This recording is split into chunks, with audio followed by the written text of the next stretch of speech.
कहते हैं इंसान नहीं बोलता, उसका अनुभव बोलता है। आज के इस स्पेशल सेशन में मैं आपके सामने लेके आ रहा हूँ बैंक ऑफ इंडिया के दो एक्सपर्ट्स को, या यूँ कहें कि एक हमारे साथ हैं वीके जैन सर जो एक एक्स एजीएम हैं, और साथ में सुप्रभा मैम जो कि HR हैं, x HR from bank of India. तो आज के इस सेशन में जो डिस्कशन का केंद्र रहने वाला है वो ये रहने वाला है कि एक बैंकिंग एस्पिरेंट जो तैयारी में शामिल होता है, उसके तैयारी से लेके जब वो बैंक में एंटर कर रहा हो और जब बैंक में एंटर कर चुका है तो उसका सफ़र कैसा रहने वाला है। तो आज दो बहुत ज़्यादा एक्सपीरियंस पीपल हमारे स्टूडियो में मौजूद हैं। हम उनसे जानेंगे कि आखिर कैसा रहा ये सफ़र उनका। सबसे पहले welcome Jain sir and welcome ma'am. Thank you. So how was your experience in bank? It was a really exciting journey. हाँ. I started my journey in Bank of India in 81 from a rural branch in Lucknow named Kapuri, Okay. and I retired from head office after putting around 40 years in Bank of India. 40 It was years. very exciting and challenging sort of journey. I enjoyed throughout my career. Okay. So हमारे student अमूमन जब तैयारी में शामिल होते हैं तो उन्हें ये मालूम नहीं होता कि हमें आगे चल के क्या क्या फेजेस मिलने वाले हैं, पूरे वर्क जर्नी जो हमारा रहने वाला है, एक्सपीरियंस रहेगा पूरे लाइफ में।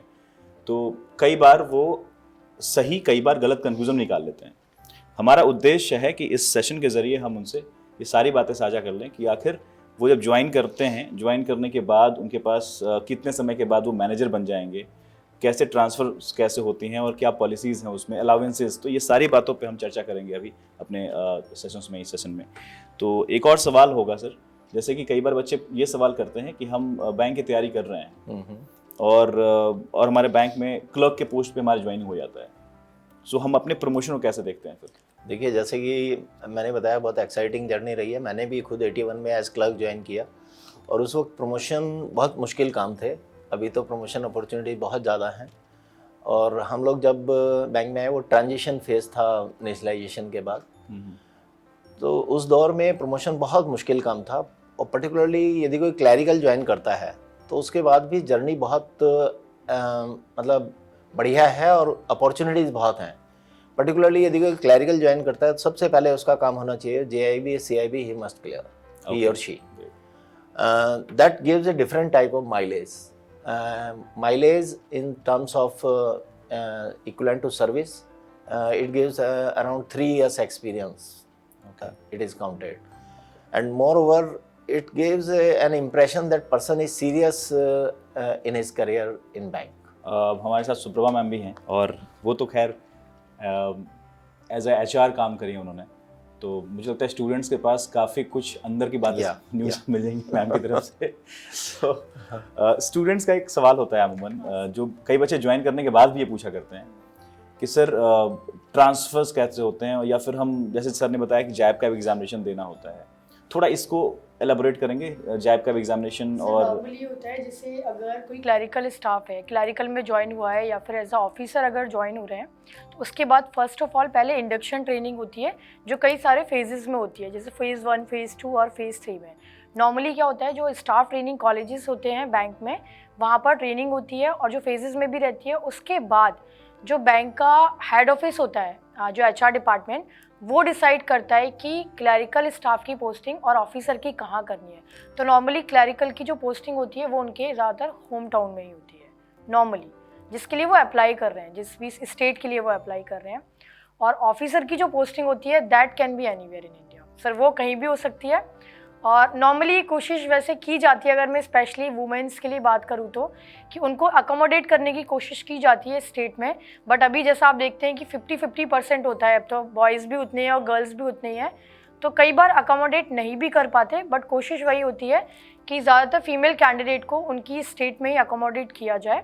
और ट्रांसफ़र नॉर्मली जो पॉलिसी होती है वो ऐसी होती है कि 3 साल में ट्रांसफ़र होता ही होता है, तो एवरी 3 ईयर ट्रांसफ़र होता है। उसके बाद आप वापस अप्लाई कर सकते हो अपने होम टाउन के लिए आने के लिए। तो वापस अप्लाई कर सकते हैं? हाँ, फीमेल्स 2 साल के बाद ट्राई कर सकते हैं वापस। ग्रेट, मतलब फीमेल के लिए एक्स्ट्रा थोड़ा सा है सर, बिल्कुल। बैंक कहीं ना कहीं फीमेल्स को काफ़ी ज़्यादा लेवरेज देता है in the terms of posting transfer, तो वो कहीं ना कहीं ये एक फ़ायदा है फीमेल कैंडिडेट को। सो दैट इज़ डेफिनेटली, कई लोग जैसे हमारी इवन घर में फैमिलीज़ में भी बड़े लोग बोलते हैं कि जो बैंक जॉब है that is very good teaching, और बैंक की जॉब फीमेल्स के लिए बहुत अच्छी मानी जाती है। So that is true definitely in the bank also, कि अभी भी इवन ट्रांसफ़र के टर्म्स में भी और बाकी चीज़ों में भी that is very very good impact. Ma'am एक सवाल यहाँ से, जैसे आपने बोला क्लर्क में सभी के लिए ऐसा है कि उन्हें होम स्टेट या फिर होम टाउन दिया जाता है, क्या बॉयज़ के लिए भी ये चीज़? सर डेफिनेटली बॉयज़ के लिए भी है क्लैरिकल में, क्योंकि सर नॉर्मली जो क्लैरिकल का sir salary compare to officers कम होता है स्केल वगैरह, and they can apply later on for the promotion also after 2 year, अगर उनके पास ग्रेजुएशन भी है so they can apply for the bank promotion जो इंटरनल होता है स्केल क्लैरिकल टू स्केल 1 का।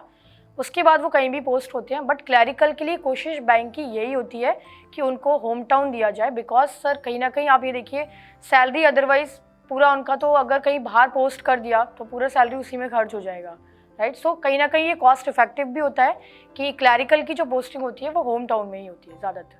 Thank you for this answer ma'am, because बहुत सारे हमारे व्यूअर्स ये जानना चाहते हैं कि कैसे ट्रांसफर क्या है। लेकिन एक चीज़ यहाँ सवाल निकल के आया, वीके जैन से सवाल पूछूंगा मैं।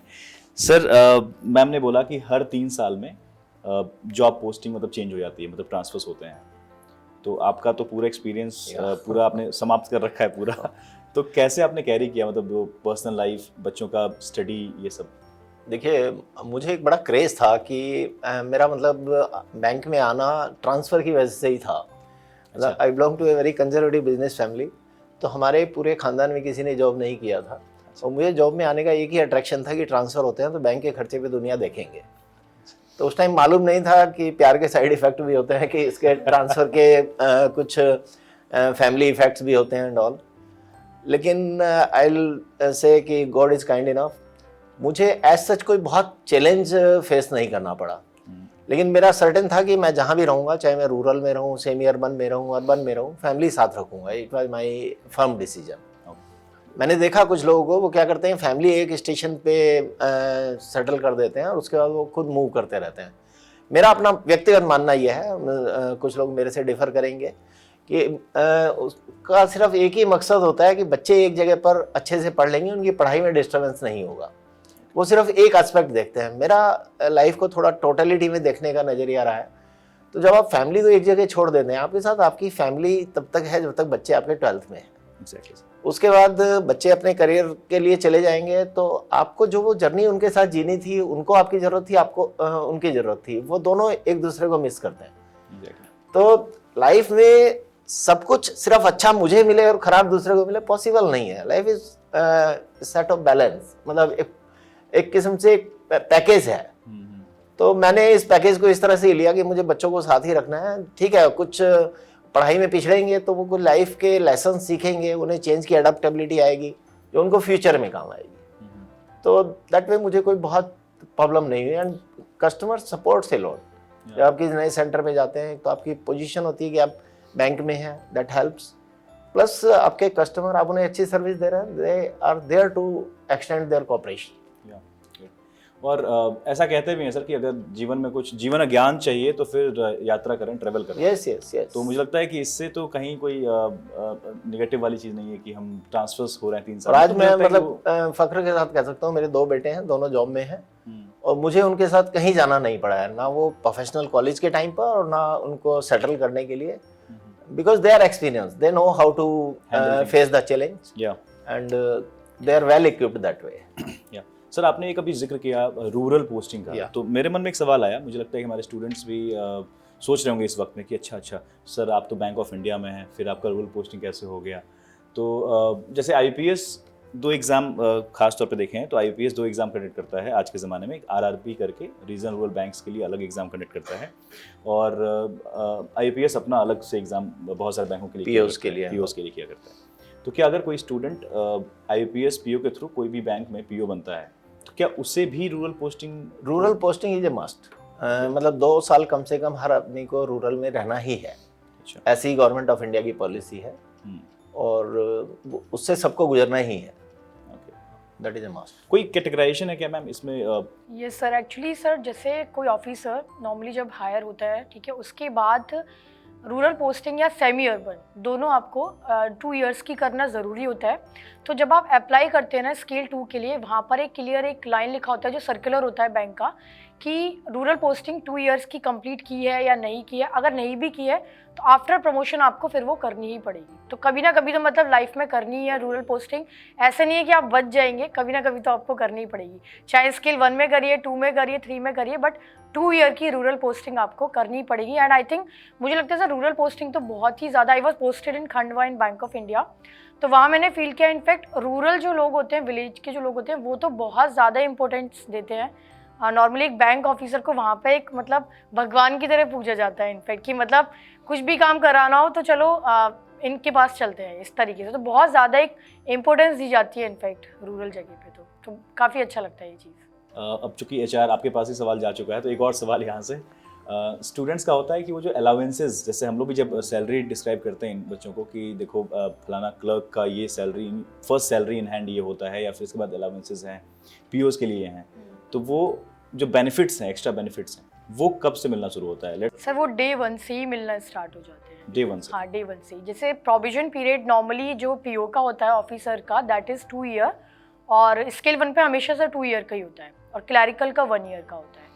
तो जो प्रोविजन पीरियड है, क्लैरिकल को भी ट्रांसपोर्ट अलाउंसेस वगैरह मिलते हैं, हाँ उतने तो नहीं जितने ऑफिसर्स को मिलते हैं, बट फिर भी उनको काफ़ी सारे बेनिफिट मिलते हैं क्लैरिकल स्टाफ को भी।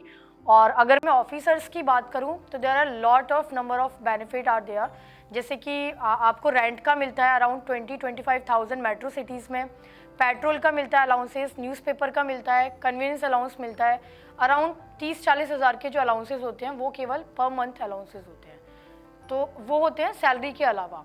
इसके अलावा आपको हाउस रेंट के लिए भी सिंपल इंटरेस्ट रेट पे मिलता है लोन, व्हीकल लोन मिलता है सर। सो काफ़ी सारे बेनिफिट है जो आपको डे 1 से ही मिलना स्टार्ट हो जाते हैं। बट हाँ, अगर मैं 2 बेनिफिट की बात करूँ, व्हीकल लोन और हाउसिंग लोन का, वो आपको प्रोविजन पीरियड के बाद मिलते हैं। ये 2 अलाउंसेस ऐसे हैं, व्हीकल लोन और हाउसिंग, जो आपको प्रोविजन पीरियड के बाद जब आप परमानेंट हो जाते हैं, कंफर्म हो जाते हैं, उसके बाद मिलते हैं। अदरवाइज बाकी सारे अलाउंसेस डे 1 से मिलना स्टार्ट हो जाते हैं। ग्रेट। तो अलाउंसेस की बात तो सुन के बहुत खुश होंगे आप लोग कि भैया सैलरी, कई बार सर सैलरी से भी ज़्यादा अलाउंसेस हो जाते हैं। मैं भी 30-40 सुनने के बाद यही बोलने वाला था कि मतलब आप सोच रहे होंगे कि यार सैलरी और मतलब देखा जाए तो काफ़ी हो जा रहा है। तो आई थिंक ये चीज़ तो आपको कहीं ना कहीं आपको इग्निशन भरेगी आपके अंदर, एंड आई होप। एक और सवाल मेरे मन में आ रहा है, जब पैसे की बातें हो ही रही हैं कि अलाउंसेस ऐसा है, सैलरी के अलावा जब ये बातें हो ही रही हैं, तो सर से एक बात जानना चाहूँगा मैं कि प्रमोशंस का क्या, जैसे कि आप एजीएम तक पहुँचे और आपने कहा मैं क्लर्क के पोस्ट से स्टार्ट किया था, तो क्लर्क से ये पूरा एजीएम तक का सफ़र, इसको थोड़ा सा एक्चुअली हमारे टाइम में प्रमोशन के लिए बहुत टाइम वेट करना पड़ता था। जैसे क्लैरिकल में नॉर्मल प्रमोशन 14 साल 15 साल में होते थे, लेकिन जैसा मैंने बताया जेआईबी सीआईबी, हमारे टाइम में सीआईबी पार्ट 1 और पार्ट 2 होते थे, तो उससे 3 साल के लगभग बराबर सीनियरिटी मिल जाती थी। और मेरा एजुकेशन पे बहुत ज़्यादा फोकस रहा। मुझे ये था कि एज अर्ली एज पॉसिबल मुझे प्रमोशन लेना है, तो मेरा अपना टारगेट 5 साल का था, but I could get after 6। तो that way I was the youngest of my batch when I got promotion. Great. तो my promotion was as good as I am a direct PO. तो बीच में मतलब वो सफ़र बहुत बढ़िया से चलता रहा। उसके बाद नेक्स्ट प्रमोशन के लिए 7 साल मिनिमम सर्विस होती थी, कहीं 5 साल होती थी। मतलब हमारे टाइम में प्रमोशन प्रोसेस उतना फास्ट नहीं था जैसे आजकल अवेलेबल है। आज बहुत फास्ट है, 2-2, 3-3 साल में लोगों को प्रमोशन मिल जाते हैं। हमारे टाइम में तो बहुत एक्सपीरियंस के बाद आपको अपॉर्चुनिटी मिलती थी, और उसमें भी इतनी कम वैकेंसी होती थी कि उसको पास करना थोड़ा मुश्किल होता था। सर इसका रीज़न है कहीं ना कहीं, जैसे अभी मोस्ट ऑफ जितने भी जो हमारे एजीएम है या डीजीएम लेवल के हैं सीनियर लोग, they are around like 56-60 year, तो they are going to retire. तो जो बैंक में एक पर्टिकुलर एक गैप है ना कि 90s के बाद में इतनी हायरिंग बैंक में नहीं हुई है, तो वो गैप आपको देखने को मिलेगा। तो अभी वैकेंसीज आने वाले दिनों में भी बैंक में बहुत ज़्यादा आने वाली है, because there are number of people senior member हैं जो कि रिटायर होने वाले हैं। तो आने वाले दिनों में बहुत वैकेंसीज हैं, और अभी तो आप देख रहे हैं पीओ में कितनी वैकेंसीज आई हैं। तो एक बैंक की एक बहुत पॉजिटिव एक मुझे बात अच्छी लगती है जो कि एक अगर आपने एक नॉर्मल ग्रेजुएशन भी किया है, चाहे वो आपने पार्ट टाइम भी किया हो, you can reach up to the level of CMD also, ED also. Actually वहाँ क्वालिफिकेशन मेन नहीं है, मेन है आप एक्सपीरियंस और आपकी जो परफॉर्मेंस है, दैट मैटर्स। वहाँ जाने के बाद भी आप कैसे काम कर रहे हैं, मतलब आपका एनुअल अप्रेजल है, प्लस आपको कंपटीशन पास करना है, इंटरव्यू देना है, तो आप यदि इसको सीरियसली लेते हैं शुरू से ही तो कोई मुश्किल नहीं है, मतलब जनरल मैनेजर तक एटलीस्ट पहुंचने में, क्लैरिकल से भी। ग्रेट सर, आपने एक बात कहा अभी कि पहले 6-7 साल का गैप हो ही जाया करता था, या लेकिन अभी वो 2-3 साल में भी मिल जाता है Yes. चांसेस। तो वो एक तो हमें पता है जैब कैप करके है, वो तो ठीक है। इसके बाद आगे चल के क्या होता है? उसके बाद तो परफॉर्मेंस आपकी परफॉर्मेंस पे Yes. बेस्ड, क्योंकि आपका एनुअल अप्रेजल मैटर करता है, हम्म। उसके मार्क्स होते हैं आपके प्रमोशन प्रोसेस में, आपका रिटन एग्जामिनेशन, तो आपको नॉलेज एजुकेशनल भी चाहिए, आपको परफॉर्मेंस भी चाहिए। खाली ऐसा नहीं हो सकता कि आप बहुत बुकिश रहे और आपने कुछ परफॉर्म नहीं किया और आप सोचें आपको हो जाएगा, नहीं होगा। प्रैक्टिकली यहाँ पे इन्वॉल्व अगर हैं तो। और हमारे दौर के भी कुछ लोग हैं जो क्लैरिकल से लेके चेयरमैन तक पहुंचे हैं बैंकों में, ग्रेट, दो it was a very difficult very task. Difficult, exactly.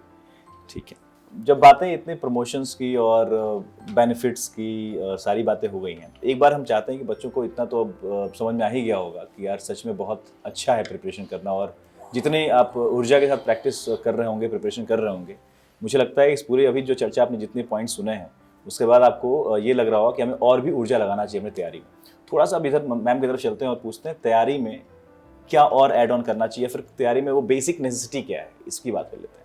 Ma'am किस थोड़ा तरह बेसिक से शुरुआत करूंगी यहाँ पर। वाइल कंप्लीटिंग, जैसे मैंने जब MBA HR किया उसके बाद मैंने अपना प्रिपरेशन स्टार्ट किया with the career power only. तो 2012 की बात है ये, 2012-13 की। उसके बाद डेफिनेटली मेरा बैंक PO में, क्योंकि सर उसके पहले भी मैंने 2-3 एग्ज़ाम दिए थे, नहीं हुआ था मेरा एक्चुअली ट्रूली। मतलब कहीं ना कहीं आपको एक गुरु की ज़रूरत पड़ती ही पड़ती है, जो आपको एक मार्गदर्शन दे कि आपको कैसे जाना है। तो एग्ज़ाम देने के पहले IBPS का मैंने इंडिविजुअल बैंक के भी एग्ज़ाम दिए थे, बट फिर उसके बाद जब मैंने तैयारी स्टार्ट की, लगभग मुझे 1 साल लगा तैयारी करने में, फ्रेंकली बताऊँ तो। क्योंकि कहीं ना कहीं आपको मैथ्स के कॉन्सेप्ट जो होते हैं, रीजनिंग के होते हैं और इंग्लिश के जो कॉन्सेप्ट होते हैं, समझने में लगभग 6 महीने का टाइम, और 6 महीने का टाइम एक प्रैक्टिस में लगते ही है, और साथ साथ आप एग्ज़ाम भी देते हो। तो अगर प्रैक्टिकली अगर हम यहाँ बात करें तो कम से कम 1 साल की आपको अच्छी तैयारी चाहिए होती है बैंक एग्ज़ाम को क्लियर करने में। तो सर उसके बाद फिर मेरा बैंक PO में सिलेक्शन हुआ, SBI PO में हुआ और HR में हुआ। बट मेरा इंटरेस्ट हमेशा से HR में ही था, बिकॉज मैंने MBA HR किया है, तो मैंने स्पेशलिस्ट ऑफिसर में ही ज्वाइन किया उसके बाद, and thanks to career power उस टाइम पे। तो दैट इज नाउ अंडर 24/7। बिल्कुल। तो सौरभ सर और अनिल सर तब पढ़ाते थे, and they have just starting from the basic, बिल्कुल बेसिक। एक बिल्डिंग थी नोएडा में 12-22 में, वहाँ पर मुझे अभी भी याद है, हार्डली हम लोग 8 या 10 स्टूडेंट बैठा करते थे, और अभी इतना ज़्यादा, मतलब अब तो अंडर 24/7 हो चुका, और अब हमारे पास और भी अच्छी अच्छी फैकल्टीज़ भी हैं। तो डेफिनेटली आप अपनी तैयारी कंटिन्यू भी कर सकते हो आगे, SBI के लिए भी, बैंक PO के लिए, RRB POs के लिए। अभी सर ऑनलाइन का इतना ज़्यादा, उस टाइम पे YouTube वगैरह भी इतना नहीं था, तो काफ़ी सारे स्टूडेंट बाहर से आके भी रहते थे नोएडा में, जो मेरे साथ के जो पढ़ते थे। मैंने ये देखा था कि मतलब इतना पैसा नहीं होता स्टूडेंट के पास उस टाइम पे, तो पेरेंट्स के पास भी कई बार नहीं होता, तो कई बार आप उतनी तैयारी को अपना अफोर्ड नहीं कर पाते हैं जो ऑफलाइन तैयारी होती है। तो कहीं ना कहीं ऑनलाइन तैयारी आप घर पे बैठ के भी कर सकते हो, अपने होम टाउन में भी कर सकते हैं, और ये कहीं ना कहीं बहुत कॉस्ट इफेक्टिव होती है। सपोज़ आपको फिनेंशियली उतना सपोर्ट नहीं है फैमिली से, या फैमिली नहीं कर पा रही उतना, है ना, क्योंकि हर एक के सर पेरेंट्स की कंडीशन अलग अलग होती है। तो सर उस टाइम पे एक्चुअली मैं तो जॉब करके नोएडा में रहती थी, and I was preparing for the bank PO। शाम को क्लासेस होती थी, तो पूरी वो ऑफलाइन क्लासेस होती थी, और दिन में मैं HR की जॉब भी करती थी एक IT कंपनी में। तो उस टाइम पे मैं 1 या 2 बजे तक रात तक पढ़ती थी, फिर सुबह उठ के फिर पढ़ती थी, फिर ऑफिस जाती थी। So that was all about कि कैसे तैयारी मतलब हमें करनी चाहिए। तो आई थिंक अगर आप लग के तैयारी करते हो और आपको अगर मार्गदर्शन अच्छा मिलता है कोचिंग इंस्टीट्यूट का, टीचर्स का, तो डेफिनेटली आपका सिलेक्शन ज़रूर होता है। मैम ने कहा कि 1 साल की तैयारी, और मैम ने उसमें डिवाइड भी किया कि 2 चीज़ है। 6 महीने में आप सिलेबस कवर कर लेते हो बढ़िया से, और उसके बाद 6 महीने का ड्यूरेशन वो होता है जब आप प्रैक्टिस कर रहे होते हो, एग्जामिनेशन दे रहे होते हो। बिल्कुल परफेक्ट स्ट्रैटेजी है, और मुझे लगता है इसको आप अमल करेंगे भी।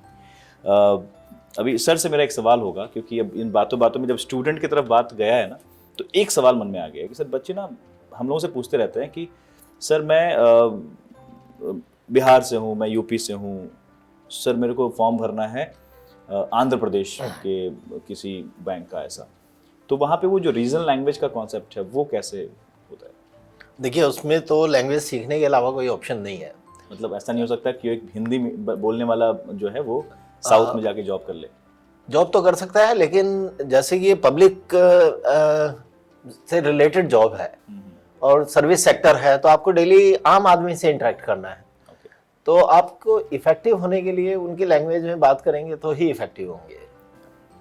अभी मैं किसी रूरल ब्रांच में हूँ, मैं अपनी इंग्लिश का ज्ञान में बघाड़ने लगूँ तो I can not be effective, क्योंकि उन्हें समझ ही नहीं आएगा मैं क्या कहना चाहता हूँ। तो वो उनकी भाषा में बात करना हमेशा मतलब एडवाइजेबल है और होना ही चाहिए।